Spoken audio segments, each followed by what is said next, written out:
Maharashtra government now releases fresh unlock orders. This is the big news coming in. No word is yet on opening up of religious places. After all that backlash, Maharashtra government now releases new unlock orders. Even in this, no word on opening up of religious places. Big news coming in from Maharashtra, even as the government now releases fresh unlock orders. No word is yet on opening up of religious places in the state.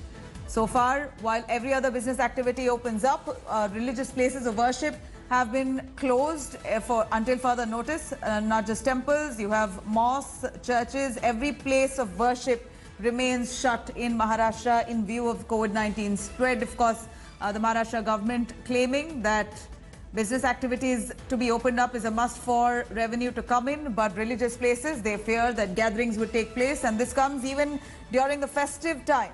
The festive season is fast approaching, and yet Maharashtra government hasn't opened up places of worship. The fresh orders of unlock Maharashtra comes about. In fact, Maharashtra government releases these fresh orders for a new unlock phase, but yet temples, on word of temples and other places of worship have not been made by the Maharashtra government. Sahil Joshi joining us live. Sahil, after all that backlash, yet Maharashtra does not mention a word about opening up of places of worship. Even the new unlock orders, no word on temples, mosques or churches being opened up even as the festive season is fast approaching. Absolutely, Nabila. The Maharashtra government, it looks like that refused to buckle down under pressure from the governor and the main opposition party, that is BJP.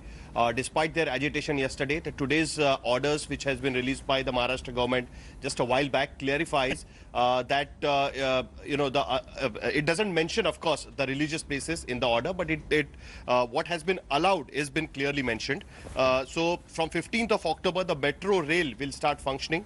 Of course, there will be certain guidelines and regulations for that. The libraries, the government or the private libraries will start functioning.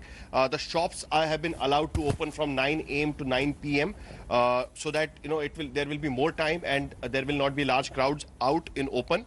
The teachers can attend schools with the 50% capacity, but of course, in the end, it has mentioned no other activity, large congregations will not be allowed in state of Maharashtra at least till 31st of October. So that means the religious places have not been opened yet. That is very clear by this new order altogether. Now the government is, of course, mulling the option of giving permission to open up certain religious places. That's what has been told to us by the government sources, but they are not going to rush for it because right now the number of cases in the state of Maharashtra are still high, and especially in cities like Mumbai, Pune, and other main cities, the cases are still rising. And looking at that, they fear that if they open up the places of worship or the religious gatherings, then it will attract bigger crowds, and that might create further problems, because during the Ganpati festival, after the Ganpati festival actually, it was seen that there was a big rise in the number of cases in the state of Maharashtra, and that's why the government is not yet ready to open up the religious gatherings and places of worship. Right, Sahil Joshi, thank you very much for joining us with those details. Hi everyone, Preeti Chaudhary here. Hope you like this video. For latest news and analysis, like and subscribe to the India Today YouTube channel. And don't forget to press the bell icon to stay updated. Thank you for watching.